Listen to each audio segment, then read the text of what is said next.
dear students, so let us talk about the lab topic which I haven't completed in the previous lecture, and the name of the topic is that applications of atmospheric pressure. इसका क्या इस्तेमाल होगा, कहाँ पे इसका use है atmospheric pressure के बारे में एक बार फिर से रिवाइज कर लेते हैं और उसको वन बाय वन डिटेल कर करके मैं आपको समझाऊंगा. तो लेट अस सी. देखेंगे कि flowing are the applications of atmospheric pressure. Atmospheric pressure का कुछ निम्नलिखित एप्लीकेशन है. तो कहाँ है? तो इन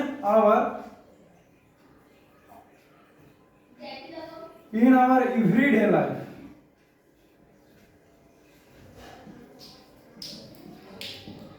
हमारा प्रत्येक जीवन में आखिर ये एटमॉस्फेयर का क्या एप्लीकेशन है, इन्हीं सारी चीजों का डिस्कशन करते हैं. तो let us see. The first one is that, बोलिए, खुद भी बोलिए, जब भी आप कहीं घूमने जाते होंगे तो नारियल पानी पिए हुए होंगे, उसको में ड्रिंकिंग स्ट्रॉ, एक पतला सा पाइप रहता है, उसको डाल करके कुछ इस प्रकार से सक करके पिया जाता है. तो लिखेंगे the first one is that drinking straw.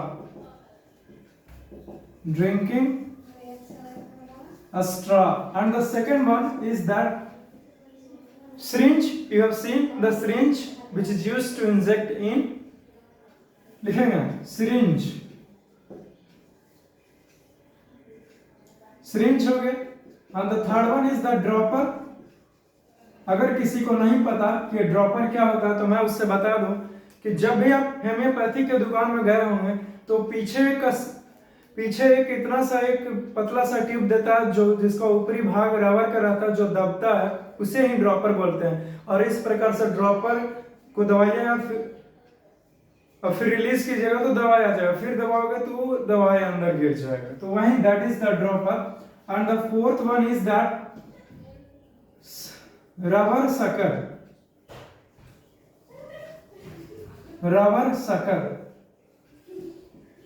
Rubber sucker इसका बहुत ही अच्छा इस्तेमाल है कि हमारे घरों में बिना काटी मारे हुए इस रबर सकर की मदद से कुछ भी टांगने के लिए उपयुक्त में ला सकते हैं. तो let us discuss about this fourth applications of the atmosphere one by one in detail. First of all mention this. Now let us talk about this drinking straw. अब इस ड्रिंकिंग स्ट्रॉ के बारे में मैं तुझसे बताता हूँ कि आखिरकार जब भी आप एक पतला सा पाइप रहता है, ड्रिंकिंग स्ट्रॉ कोई पूछेगा तो क्या होता है, तो एक थिन है, पतला सा पाइप है जो लिक्विड में ना करके इस प्रकार से दूर से उसको चूसते हैं या फिर सक करते हैं. सक का हिंदी होता है चूसना. जब घिसते हैं तब जो अंदर का जो लिक्विड है वो उस पाइप में आता है, फिर फाइनली हमारे माउथ में चला आता है. तो इसी फेनोमेना के या फिर इसी चीज को जो परफॉर्म कर रहे हैं हमारे प्रत्येक जीवन में, वो एटमॉस्फेरिक प्रेशर पर कैसे बेस्ड है, मैं इन्हीं सारी चीजों को मैं आपसे बताने वाला हूँ. But first of all drinking straw अगर नहीं पता तो इसके बारे में जानिए कि क्या होता है ये ड्रिंकिंग स्ट्रॉ जी. तो लिखेंगे कि it is a thin pipe. यह एक थिन सा पतला सा पाइप है जिसका इस्तेमाल होता है किस लिए. तो लिखा है कि which is used to drink soft drink. का नाम सुने हो? This is used to drink soft drink just like. जैसे में क्या हो सकता है बोलिए? जैसे में कोका कोला हो सकता है जी. ये कोका कोला का इस्तेमाल पीने के लिए हम लोग ड्रिंकिंग स्ट्रॉ का इस्तेमाल करते हैं. और भी बहुत सारा चीज हो सकता है, जैसे जूस का भी पीने के लिए इस्तेमाल कर सकते हैं, चाहे आप स्प्राइट कहें चाहे कुछ भी कहें, एज योर विश, जैसे आप पीना चाहते हैं. वैसे तो पीने के लिए लिक्विड को भी पिया जा सकता है. ड्रिंकिंग स्ट्रॉ का यही फंक्शन है कि आप दूर से ही लिक्विड को इस प्रकार से घिस सकते हैं. तो आपको इस एक्टिविटी ये नहीं है स्टूडेंट, बल्कि मैं फिगर्स आपको समझा रहा हूं कि कैसे ये वर्क करता है. ये हमारा ड्रिंकिंग स्ट्रॉ. तो let us talk about this section. देखिए होता क्या है कि मैंने अभी भी एक ग्लास लिया है और उस ग्लास में सॉफ्ट ड्रिंक को पुट कर दिया, यानी कि रख दिया, और एक पतला सा ड्रिंकिंग स्ट्रॉ है। और ड्रिंकिंग स्ट्रॉ क्या है, तो ये एक पतला सा पाइप होता है जिसका दोनों साइड आर पार होता है, यानी कि होल होता है, ठीक है। और इसी चीज को, पतला सा पाइप होता है, तो इसी पाइप को जब ये मुंह में लिए हुए है और फिर इससे क्या कर रहा है, एयर को खींच रहा है, एयर को सक कर रहा है। तो जैसे ही ये वाटर में डाल करके, वाटर में इस one end of the drinking straw must be put in the water, water में पुट किया, और फिर जब ये खींच रहा है अपने माउथ के अंदर में, तब क्या हो रहा है कि जो हमारा प्रेशर है मुंह में और जो हमारा प्रेशर है कहाँ, इस पाइप में, वो घट रहा है, वो रिड्यूस हो रहा है। तो प्रेशर रिड्यूस हो रहा है माउथ में भी, समझा ना। और इस पाइप में भी प्रेशर घट रही है, समझे। लेकिन उसी समय जो हमारा ये वाटर का सरफेस है, उस वाटर का सरफेस तो एटमॉस्फेरिक प्रेशर के बराबर होगा, एक्ट कर रहा होगा, क्योंकि एटमॉस्फेरिक प्रेशर ही ना है जो इस वाटर के सरफेस पर एक्ट कर रहा है। लेकिन इस पाइप के अंदर तो एटमॉस्फेरिक प्रेशर नहीं ना करेगा, हमारे माउथ के अंदर तो एटमॉस्फेरिक प्रेशर नहीं ना लगा रहा होगा, वहां पे खींच रहे हैं तो एटमॉस्फेरिक प्रेशर घट जाएगा ना, और यहाँ भी प्रेशर घट जाएगा ड्रिंकिंग स्ट्रॉ। लेकिन इस वाटर के सरफेस पर एटमॉस्फेरिक प्रेशर के बराबर होगा जो इसके वाटर के सरफेस पर लग रहा होगा। तब क्या हुआ, तब जब रिड्यूस हो गया तो हायर एटमॉस्फेरिक प्रेशर वाटर में पर है, के सरफेस पर है, जो क्या करेगा, इस लिक्विड को पुश करेगा, ड्रिंकिंग लिक्विड को, क्या लिखा हुआ है, ड्रिंक, सॉफ्ट ड्रिंक को क्या करेगा, इसको पुश करेगा स्ट्रॉ में इनटू माउथ, स्ट्रॉ के मदद से हमारे माउथ में पुश कर देगा, हायर एटमॉस्फेयर लोअर एटमॉस्फेयर की ओर इस लिक्विड को पुश करने में मदद करता है। तो have we got the definition कि कैसे होता है। अगर आपको नहीं पता चलता है तो एक बार पीछे से बैक होकर के आप फिर से सुन सकते हैं मेरी बात, तुमको समझ गया ना। एनीहाउ, तो ये क्लियर होता है। अब इसी चीज को मैं लिखा देता हूं, अब साइड में इसको फिगर को भी जरूर बनाइएगा, फिगर बनाने से आपको देखते ही स्पष्ट हो जाएगा कि कैसे से क्या होने वाला है, स्पष्ट है। तो let us talk about this one. लिखेंगे कि ड्रिंकिंग स्ट्रॉ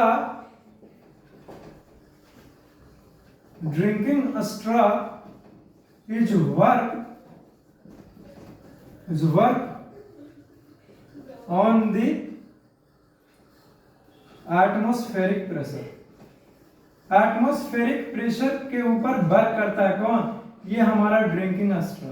कोई पूछेगा ऑब्जेक्टिव में भी एक नंबर आपसे पूछ सकता है कि जो हमारा ड्रिंकिंग स्ट्रॉ है, जब पाइप्स के मदद से जूस को पीते हैं तो वो किसका नतीजा है, कौन सा वर्क किस पे सिद्धांत है या फिर प्रिंसिपल कह सकते हैं, किस पे काम कर रहा है, तो हमारा एटमॉस्फेरिक प्रेशर के चलते पाइपलाइन जोड़ करके इस प्रकार से पी पाते हैं, चाहे वो नारियल पानी हो चाहे कोई भी चीज हो। Have you got the definition, चलिए क्लियर होता है। अब देखिए ये कैसे हो रहा है, इसका मैकेनिज्म को आपको एक्सप्लेन करता हूं लिखाते हुए। तो लिखा है कि when we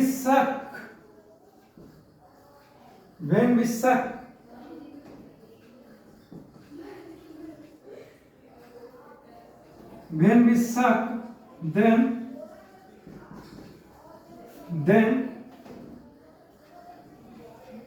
then the pressure inside our mouth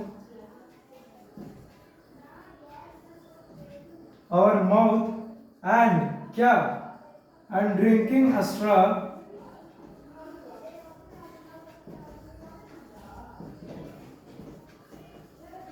जो होगा वो क्या हो जाता है जी, रिड्यूस्ड हो जाता है स्टूडेंट। बट लेकिन जो हमारे वाटर के सरफेस पर है वो सेम लगाया जा रहा है एटमॉस्फेरिक प्रेशर के चलते। तो लिखेंगे but the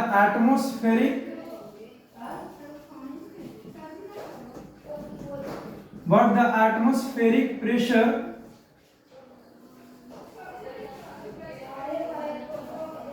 acting on the surface of liquid, जो हमारा लिक्विड का सतह है और लिक्विड यहाँ पे क्या है जी, soft drink.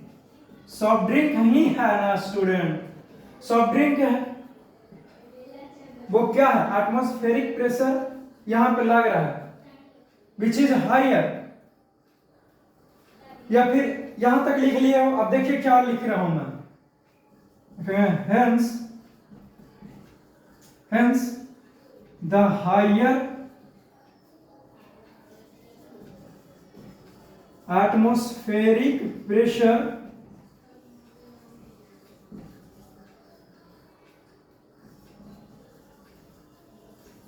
pushes this soft drink,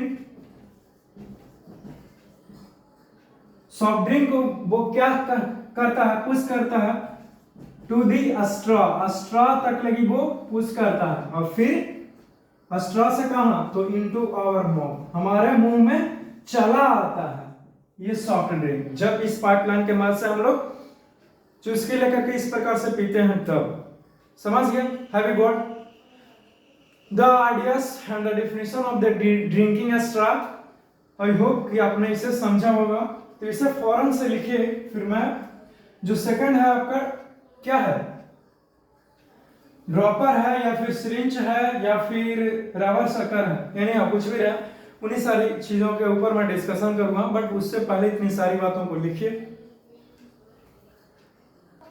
okay, let us talk about this point and the second one is that the syringe के बारे में जानते हैं। अब इस सिरिंज आखिरकार जब इसमें खींचते हैं तो कैसे इसमें लिक्विड भर जाता है, क्या हो, आप उसे खींचें और सिरिंज में लिक्विड ही ना आए, और आता है तो क्यों चला आता है। तो let us talk about this point. देखिए, सबसे पहले अगर नहीं पता कि सिरिंज क्या है तो मैं आपसे बताऊं इसी सिरिंज के बारे में। लिखेंगे एक ग्लास का ट्यूब का ये ग्लास या फिर एक प्लास्टिक ट्यूब दैट है, जिसके पास क्या है, एक नोजल है एंड एक पिस्टन है, इसके पास एक पिस्टन है। इसलिए तो four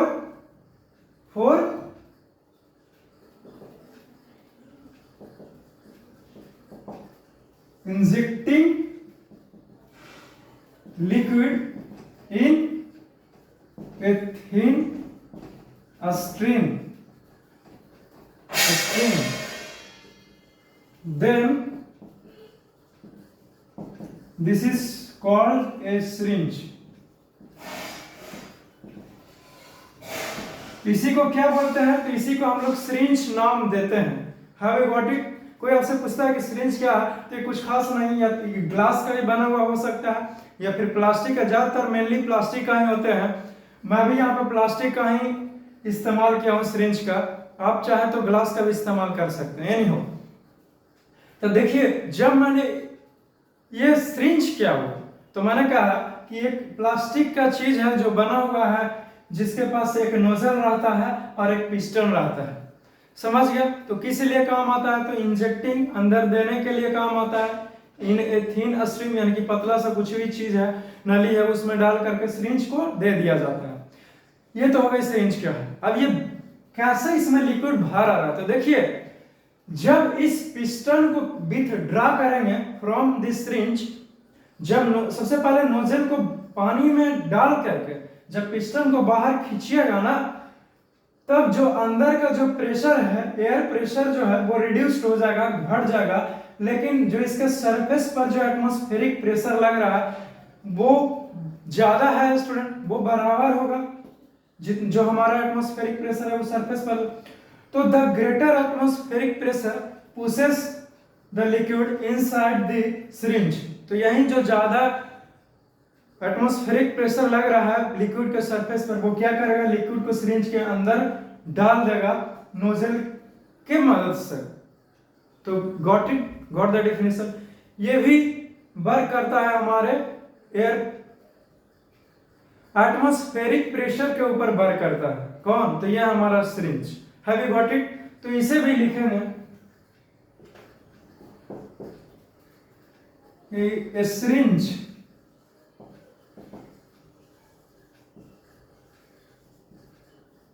works on the atmospheric pressure।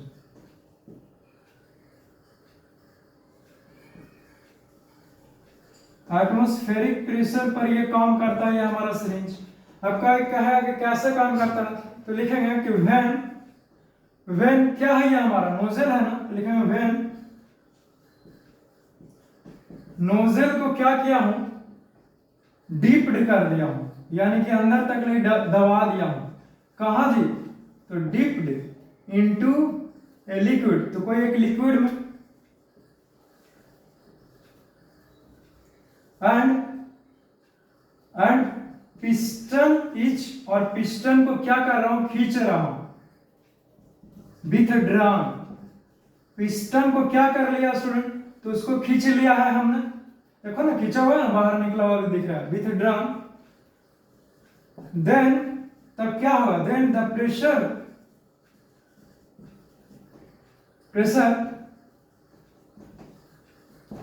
Inside this syringe, syringe के अंदर का जो प्रेशर है वो क्या होगा, इज रिड्यूस्ड, वो रिड्यूस्ड हो जाएगा। लेकिन जो वाटर के सरफेस पर है तो वो तो एटमॉस्फेरिक प्रेशर लग ही रहा है।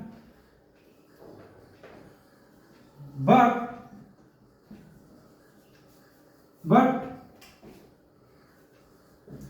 the atmospheric प्रेशर क्या हो रहा है, एक्टिंग कर रहा है, कहां? तो on the surface of liquid,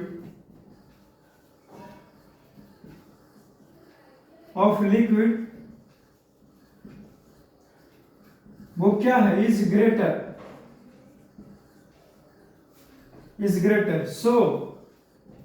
so it pushes, ये क्या करेगा, ये पुश कर देगा, pushes the liquid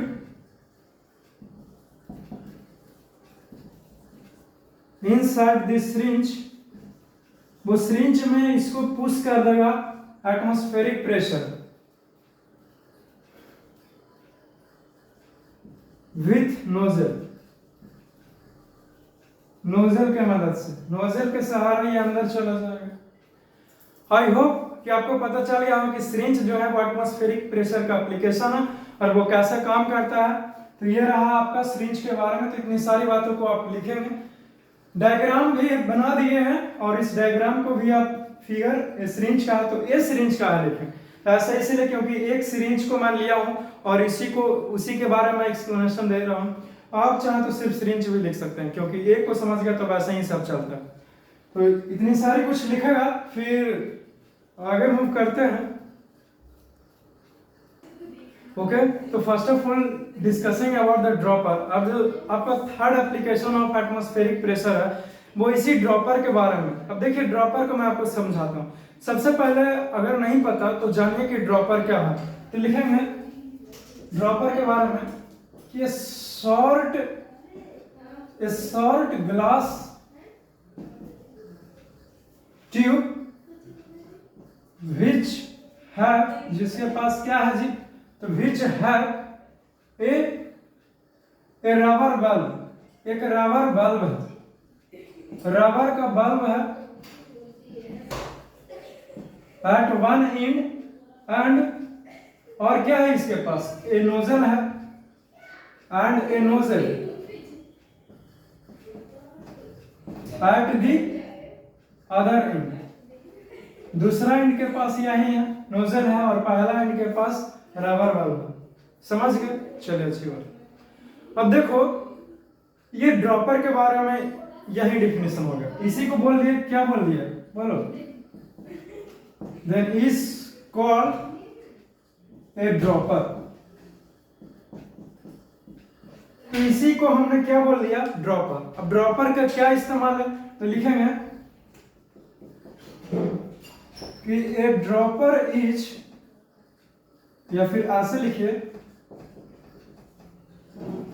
it is used to measuring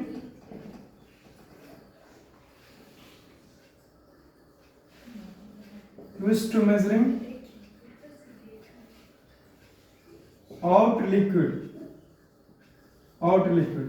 अब देखिए जो ये पॉइंट मैंने लिखा है, अगर आपको समझ में तकलीफ हो रहा है तो मैं आपसे बताता हूं कि जब आप लिक्विड को इस ड्रॉपर की मदद से निकाल रहे हैं बाहर, ड्रॉपर में लिक्विड को बाहर निकाल रहे हैं, ड्रॉपर में लिक्विड कंटेनर में, तो आप कंटेनर से लिक्विड को बाहर निकाल रहे हैं ना, चाहे, और वो लिक्विड कहाँ जा रहा था, ड्रॉपर में जा रहा है, तो कितना लिक्विड आया है उसको मेजरिंग करते हुए निकालते हैं ये ड्रॉपर। वही लिखा, it is used to measuring out liquid.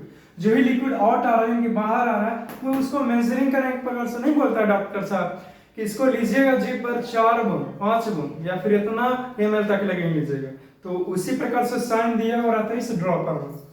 Have you got it? अब देखिए ये भी जो ड्रॉपर है वो एटमॉस्फेरिक प्रेशर के ऊपर ही काम करता है, तो लिखेंगे कि इट वर्क्स, किस पे काम करता है, तो works on the existence of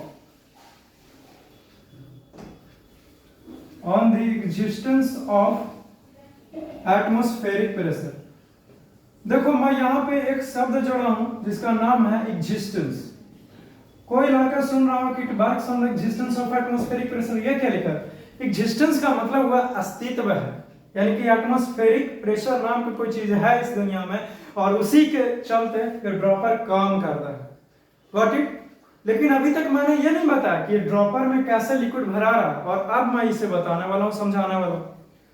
समझे? तो let us talk about this figure और डायग्राम। देखिए मैंने यहाँ पे क्या किया है, एक कंटेनर लिया हुआ है, ये एक कंटेनर ही है, कंटेनर, और इस कंटेनर में मैंने बहुत सारे लिक्विड को भर दिया है और फिर मैंने एक ड्रॉपर के लगाया है। ये रबर बल्ब क्यों बोले? क्योंकि एक बल्ब के आकार जैसा ये रबर का बना हुआ, इसलिए मैंने इसको रबर बल्ब बोला। समझ गया ना? अब देखिए ये रबर बल्ब मुलायम है, इस प्रकार से इसको दाब भी सकते हैं, समझे?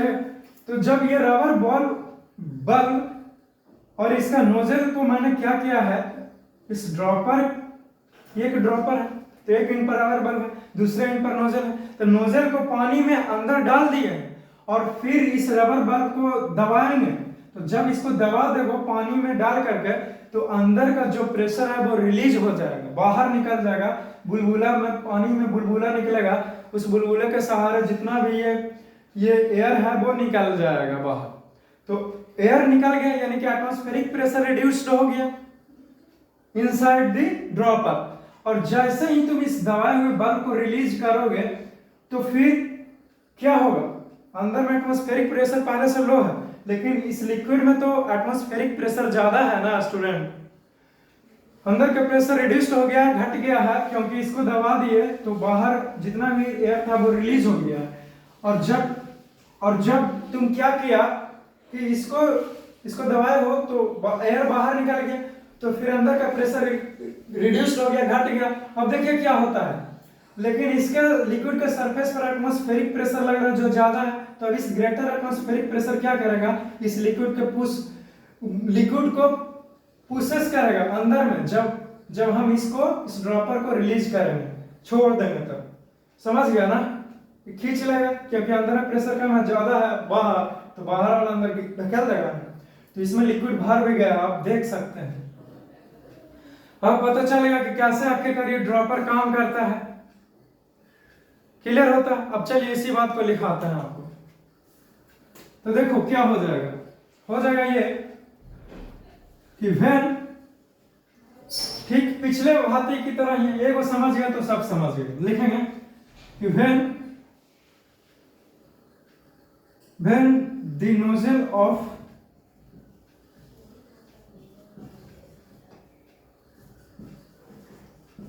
dropper is dipped into the liquid, into the liquid, जब लिक्विड में क्या किया है उसको डिप्ड किए हैं एंड बी प्रेस, और फिर इस रबर बल्ब को दबा रहे हैं, be press the rubber bulb.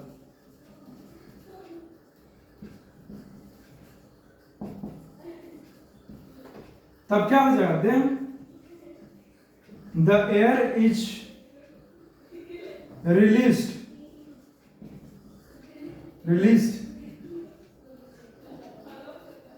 Into the water, water में एयर रिलीज हो जाएगा एज वाटर बबल्स के रूप में।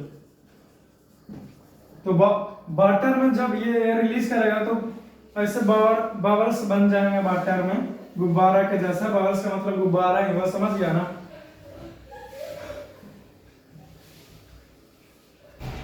और लिखेंगे कि ड्यू टू दिस, जिसके चलते क्या हो गया, तो एयर प्रेशर जो है इनसाइड ए ड्रॉपर, जो अंदर में ड्रॉपर के अंदर है, वो एयर प्रेशर क्या हो गया है, तो रिड्यूस्ड हो गया है। बट लेकिन ग्रेटर एटमॉस्फेरिक प्रेशर लग रहा है student, but the greater atmospheric pressure लग रहा है कि नहीं लग रहा है, इस लिक्विड का लग रहा है, pushes the water into, लिखेंगे inside the dropper।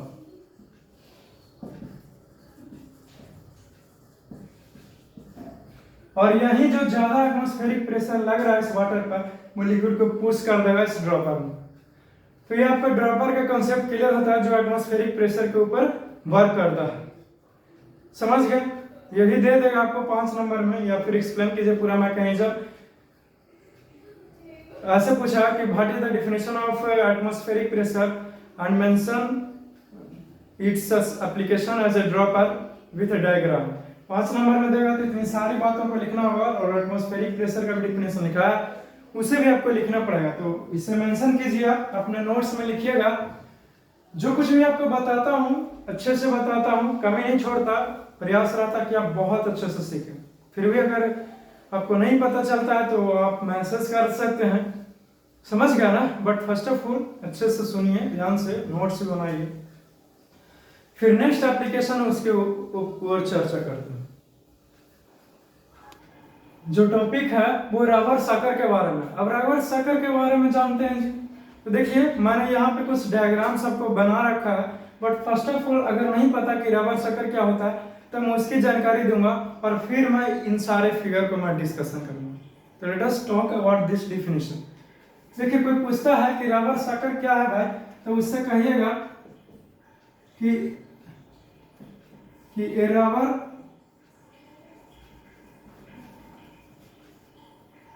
Sucker, sucker नहीं सकर, इज ए डिवाइस, यह एक डिवाइस है which sticks firmly to the flat and smooth surfaces,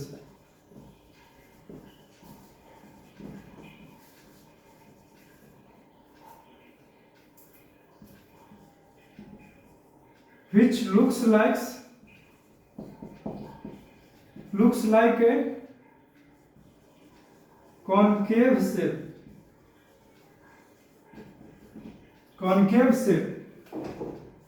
is called a rubber sucker। देखिए मैंने डिफिनीशन में क्या लिखा है, मैंने डिफिनीशन में लिखा है ये जो फिगर देख रहे हो यही है रबर सकर। रबर सकर ये सब नहीं, ये फिगर है, ये रबर सकर का फिगर मैंने ड्रा करके रखा, समझ गए? चलिए अच्छी बात। अब देखो डिफिनीशन में लिखा है कि जो रबर सकर है वो एक डिवाइस है, किस चीज का है, तो ग्लास का। Rubber sucker is a device, device है, ये नहीं लिख पाया, which is made up of plastic का होगा या फिर रबर का हो सकता है, रबर का हो सकता है। फिर लिखना that sticks firmly to the flat surfaces. फिर कंटिन्यू। रबर सकर जो है वो या तो ग्लास का हो सकता है या फिर प्लास्टिक का हो सकता है।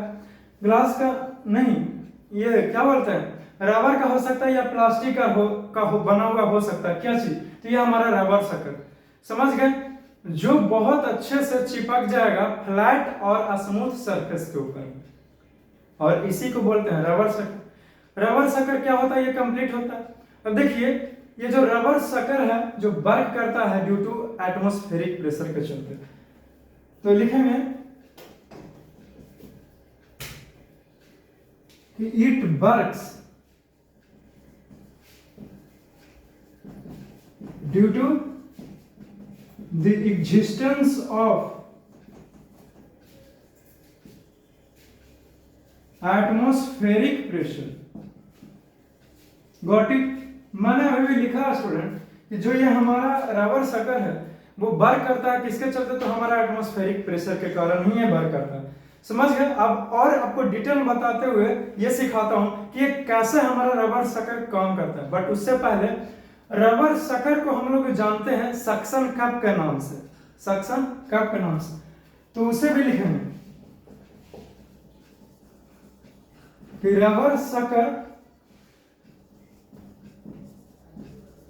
is also called as a suction cup। Suction cup के नाम से जानते हैं इस रबर सकर को, या फिर रबर सकर का दूसरा नाम ऑब्जेक्टिव में पूछा तो सक्शन कप है। क्यों भाई, तो लिखेंगे कि बिकॉज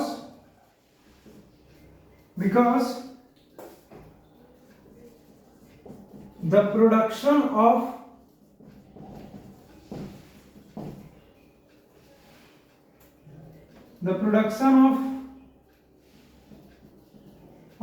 vacuum by the, या फिर ऐसे लिखे the production of partial vacuum, लिखे पूरा तरीके से, कोई जरूर नहीं कि हो सकता, the production of partial vacuum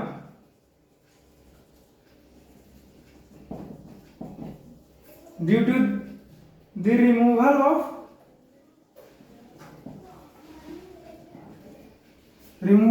air is called suction। देखिए मैंने कहा रबर सकर का दूसरा नाम है सक्शन कप। क्यों, क्योंकि ये रबर सकर, अब इसको जानना है तो अब उससे पहले ये फिगर को समझिए। ये रबर सकर जो है इसको क्या करते हैं, ये दीवार है, ये बॉल्स है, ये सब, ये सारे के सारे बॉल्स हैं, ठीक है।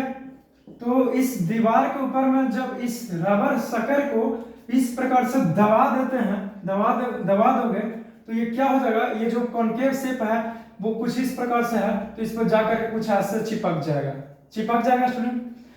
तो जब ये ऐसे था और आपने इसके ऊपर धक्का दिया और ये ऐसा हो गया, तो अंदर में जितना भी एयर है वो एयर तो रिमूव हो जाएगा ना, हट जाएगा ना, यानी कि अंदर में वैक्यूम क्रिएट हो गया। और ये किसके चलते, ये रबर सकर के चलते, तो वैक्यूम क्रिएट हो रहा due to the removal of air, उसको बोलते हैं सक्शन। सक्शन का ये काम किया ना, इसीलिए इसका दूसरा नाम सक्शन कप पड़ गया।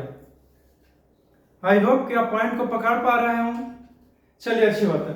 अब देखो, जब इसके ऊपर रखे आपने रबर सकर को और फिर आपने इस बॉल्स पर प्रेस कर दिया तो कुछ इस प्रकार से हो गया, और अंदर में जितना भी एयर था वो एयर सब रिमूव हो गया, एयर एट लो प्रेशर हो गया। क्यों, क्योंकि एयर जो है वो रिमूव हो गया इसके नीचे से रबर सकर में, लेकिन एटमॉस्फेरिक प्रेशर जो है वो लगातार इस पर लगाया जा रहा है, पुशेस द रबर से, लेकिन एटमॉस्फेरिक प्रेशर जो है वो क्या करेगा, इस रबर सकर को पुश करेगा इस बॉल पर, जिसके चलते ये रबर सकर जो है वो चिपक जाएगा इस दीवार पर। वही लिखा डिवाइस है जो फॉर्मली स्टिक कर देता है फ्लैट और स्मूथ सरफेस पर, ये चिपक जाए। क्यों? क्योंकि एटमॉस्फेरिक प्रेशर जो है वो बाहर ज्यादा है और अंदर में एयर निकल गया, इसलिए कम हो गया प्रेशर, तो बाहर का प्रेशर ज्यादा है तो इसीलिए इसको चिपकाया रखेगा दीवार में। समझ गए?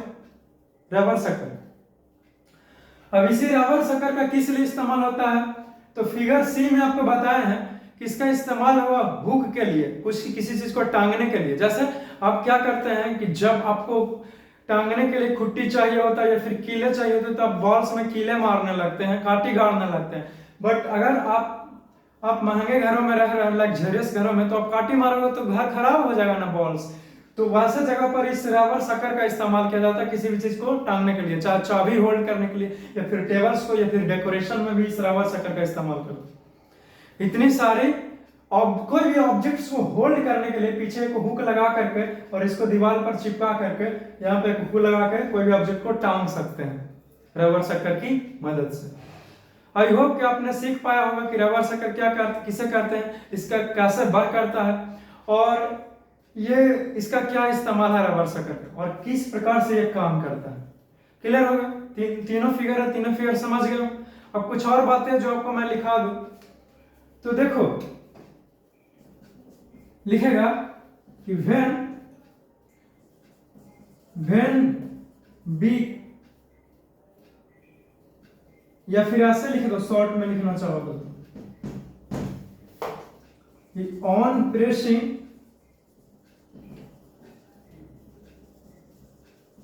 रबर शक्कर तो क्या होगा जी? तो फ्लैट कॉनकेव शेप इज, वो क्या हो जाएगा? फ्लैटेंड। फ्लैटेंड का मतलब होता है चौड़ा हो जाना, flattened to a large extent. तो वो कुछ ज्यादा एरिया में क्या हो जाएगा? लार्ज एक्सटेंट, यानी कि बड़ा हो जाएगा। और जिसके चलते क्या होगा? Due to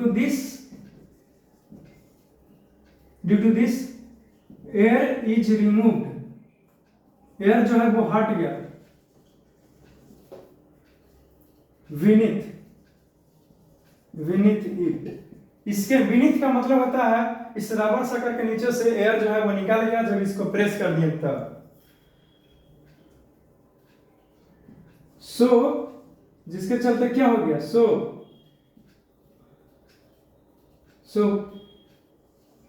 air pressure is low. यहां का जो एयर प्रेशर है वो क्या है? वो लो है। बट लेकिन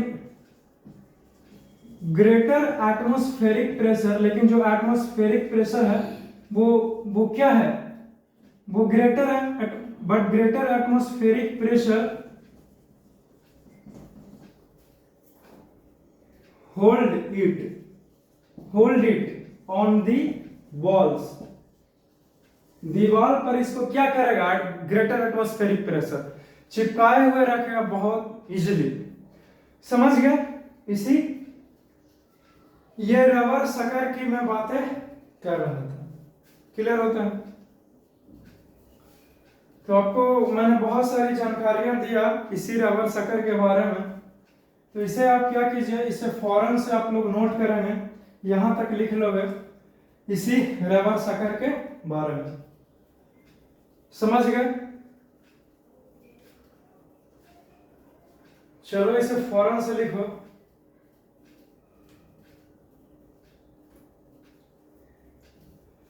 तो बस इस लेक्चर में मैं यहीं तक लगी आपको छोड़ता हूं। जब बहुत सारी मैंने जितना भी थियोरेटिकल बातें थी ना वो मैंने आपसे बता दिया, और ऐसा कुछ भी नहीं है कि मैंने आपको छोड़ दिया है। 8 क्लास में फोर्स एंड प्रेशर में जितना भी आपको पढ़ना था वो मैंने सारे टॉपिक को डील कर दिया है। समझ गए? तो जो कुछ भी क्वेश्चन है वो क्वेश्चन भी आसानी से आपसे बन जाएगा। समझ गए ना? बशर्ते आपने अगर भूल गए होंगे तो जो भी यहाँ से नोट्स बनाते हो उसको एक एक बार रिवाइज करोगे तो कॉन्सेप्ट क्लियर हो जाएगा। जब नेक्स्ट लेक्चर मैं आपके लिए लेकर के आऊंगा तब मैं क्या करूंगा कि आपको मैं जानकारी दूंगा, क्वेश्चंस को डील करेंगे कि क्वेश्चन का प्रैक्टिस करवाएंगे आपको, क्वेश्चंस का सॉल्यूशन करेंगे, उसका आंसर भी लिखेंगे। क्लियर होता है कॉन्सेप्ट? तो इसे क्या करोगे, इसे एक बार लिख लोगे? ठीक है ना, तो फिर से मिलेंगे।